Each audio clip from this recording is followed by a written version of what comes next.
자, 이번 영상에서는요, 뭐 여러 가지 한꺼번에 얘기해야 될 것 같습니다. 조금 바쁘게 얘기를 하도록 할게요. 앞에서 보수라는 표현을 쓴다 그래서요, 결국 음수를 표현할 때, 그 컴퓨터 시스템에 음수를 저장하기 위한, 그러니까 이진수를 음수로 저장하기 위한 방법들이 한 세 가지가 등장을 하게 돼요. 그래서 그 방법들 여러분들 이렇게 해서 살펴보셔야 하고요. 이제 실제 숫자 처리를 위한 이제 방법들에 보면은요, 이제 이런 얘기가 나와요. 고정, 소수점, 표현 방식 이런 게 나오고요. 그 다음에 부동, 소수점, 표현 방식 이런 게 나오거든요. 고정 소수점은 영어로 fixed 그래요. fixed point, 뭐 포인트는 소수점 얘기하는 거고요. 그 다음에 부동 소수점은요, floating point 이렇게 얘기를 해요. 교수님 학교 다닐 때요, 이거 되게 애매했어요. 이게 무슨 얘기냐면요, 소수점이 고정되어 있어요. 소수점이 부동, 안 움직여요. 이렇게 됐어요. 그래서 교수님 되게 이게 여기서도 시험 문제 같은 게 되게 많이 나오는데, 그걸 충분히 내용적으로는 알고 있음에도 불구하고 이 단어 때문에 무지하게 헷갈렸었는데요. 나중에 알게 됐습니다. 이러한 고민들, 이러한 용어들 때문에 우리가 애를 먹는 부분이 되게 많이 있는데요. 이게 우리 잘못이 아니고 역사적 아픔, 시대적 아픔이다 이렇게 보시면 돼요. 옛날에 최신 문물들은 일본을 통해서 우리나라에 전파되는 경우가 많았고요. 우리가 또 일제 압박을 받는 그런 세상을 지내다 보니까 거기서 벌어진 문제 중에 하나예요. 근데 이런 용어가 지금도 쓰여지고 있다고 하는 거죠. 유동이 얼마나 답답했으면, 교수님이 옛날에 대학 강단에 막 썼을 때 유동 소수점이라고 쓴 책도 있었어요. 그러니까 얼마나 그 저자분도 답답하셨으면 유동이라고 썼겠습니까? 유동하면 소점이 움직인다 이 뜻처럼 보이잖아요. 근데 이 부자가, 우리 한국 사람들은 부자를 만나면, 한자 부자를 만나면요, 아닐 부자를 먼저 생각합니다. 일단 아니다라고 생각해요. 근데 이 부자는 그런 부자가 아니고 플로팅, 떠서 흘러다닌다 라고 하는 뜻이고요. 한자로 뜰 부자가 있답니다. 흘러다닐 부라고도 하고요. 그러한 부자를 쓰고 있습니다. 선거철이 되면요, 부동표를 잡기 위해서, 선거철 때 부동표를 잡기 위해서 땡땡땡 의원이 땡땡땡 시장에 상인들을 만났습니다. 이런 얘기 나오잖아요. 그때 정말 얘기해서 부동표를 잡기 위해서, 움직이지 않는 부동표를 왜 잡아? 가서 내가 압수한다고 그래서 그 사람이 나한테 돌아올 것도 아닌데, 이런 생각을 했었는데요. 그런 게 아니고 아직 마음을 정하지 못한 움직이는 그 표심을 잡기 위해서 아직도 이렇게 쓰고 있는 건데요. 이게 전산에 들어오면서 많은 사람들에게 혼란을 줬죠. 여러분들은 이 원어 단어들을 알고 계시는 게 좋을 것 같고요. 개념 설명하면 이렇습니다. 고정 소점 표현 방식은요, 자, 이런 비트가 있다고 할 때요, 소점이 여기 있다고 생각을 해요. 그러면 여기 있다고 생각해요. 뭐가요? 소수점이요. 그러면 어떤 표현이 되냐면 123을 이진수로 바꿔서 표현할 때 소점 여기 있다고 생각하고 123을 여기 집어넣는 거예요. 이진수로 바꿨다 하고요. 자, 근데 또 이런 경우도 있겠죠. 0.123 이런 경우도 있을 거예요. 그럼 그런 경우에는 어떻게 표현해요? 소점이 여기 있다고 생각하는 거죠. 여기 있다고. 그래서 123 이런 식으로 표현하게 되는, 이게 고정 소점 표현 방식입니다. 간단하죠?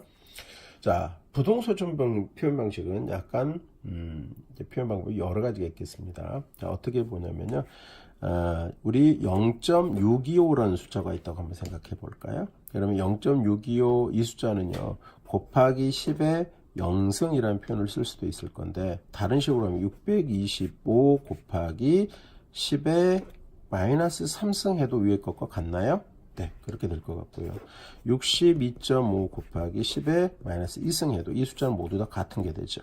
근데 소점이 어떠나요? 어떨 때는 6 앞에 있고요. 어떨 때는 5 뒤에 있고요. 어떨 때는 5 앞에 있고. 이런 식으로 되죠. 자, 여기에서 이 숫자는 앞에 뭘 가져요? 부호를 플러스나 마이너스로 가질 수 있는 부호 부분이 있을 거고요. 이걸 사인이라고 하죠. 부호 부분이 있을 거고, 그 다음에 유호 숫자가 있겠죠. 그 다음에 10을 지금 미수로 했는데 이 숫자들을 뭐라고 하죠?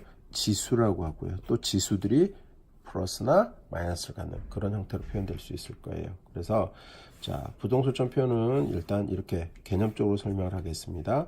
먼저 부호를 표현해요. 숫자 전체에 대한 부호를 표현하는 부분이 있고요. 그 다음에 유효 숫자래요. 미안합니다. 지수 부분, 지수값을 표현하는 부분이 있고요. 그 다음에 여기가 가수부, 다른 말로는요, 유효 숫자라고 생각하시면 되겠습니다. 유효 숫자를 표현하는 부분이 있어요. 이때요, 소점은 개념적으로 먼저 교수님 설명할 거예요. 소점이 여기 있다고 생각합니다. 여기. 뭐가 있다고요? 소점이 여기 있다고 생각해요. 이걸 가정하는 거예요. 가정. 이것도 가정이었죠? 네. 이렇게 표현하는 걸 부동소수점 표현 방식이라고 얘기를 합니다. 이때요, 문제가 되는 건 이런 거죠. 소점이 막 왔다 갔다 해요. 그럼 이런 틀이 있을 때 이걸 어떻게 집어넣을 거야 라는 문제가 있어요. 그래서 이거를 어떤 식으로 표현을 맞춰야 될 필요가 있겠죠. 그래서 특정하게 표현을 맞추게 돼요. 예를 들자면 이런 규정을 두는 거죠. 예를 들어서 뭐 이 중에 어떤 걸 규정으로 만들 수도 있겠습니다만, 예를 들어서 이런 식으로 규정해서 우리가 정해 보면요, 유효 숫자를 소수점 이하 첫째 자리에 오도록 한다. 요런 규정을 두는 거예요. 그러면 이 예제에서는 어떤 게 이런 형태에 들어갈까요? 바로 첫 번째가 이런 형태에 들어오겠죠. 그렇죠? 만약에 뭐 다른 예를 들어서 얘기하자면은, 만약에 뭐라 할까요? 진짜로 숫자 6이 아니 이런 거 6이 빵빵 이런 숫자가 있어요. 그럼 이거를 이 규정에 맞춰서 한번 바꿔보세요. 그럼 어떻게 될 거냐면 0.625 곱하기 10에 하나 둘 셋 넷 5개 5승 뭐 이렇게 하면 이렇게 되는 것 같아요. 그렇죠? 이렇게 표현됐을 때 이제 요 틀 안에 넣을 수가 있겠죠. 이렇게 하는 걸 뭐냐면 정규화라고 합니다. 이거를 노멀 폼이라고 해요. 자, 이 개념을 알아두시고요. 우리 책에서는 어떤 걸 소개하고 있냐면 이 정규화 표현을 하면서 IEEE의 표준기구를 설명을 하고 있어서요. 교수님이 설명하는 정규하고 약간 다를 수 있는데요. 일반적인 정규화 개념은 이렇게 된다는 거 알아두시고 책에 나와 있는 IEEE의 표준기구도 알아두시면 좋을 것 같습니다. 자, 그렇게 해서 이제 정규화는 좀 더 공부를 보시도록 하고요. 이제 마지막으로 이러한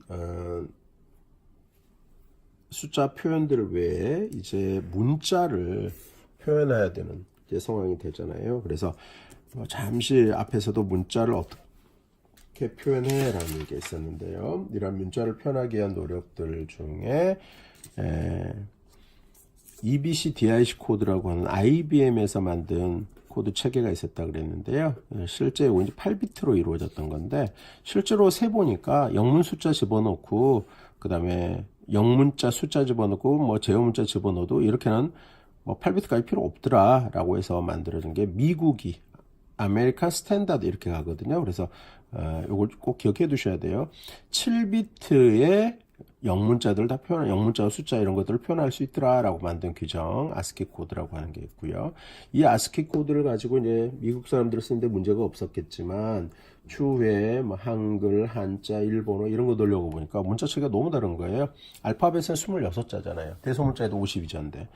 근데 우리 한글만 하더라도 그렇지 않잖아요. 표현하는 방법도 너무 다양하고요. 그래서 이러한 여러 가지 시도들이 있습니다. 한글에도 뭐 여러 가지 시도들이 있었고 아픔도 있었는데요.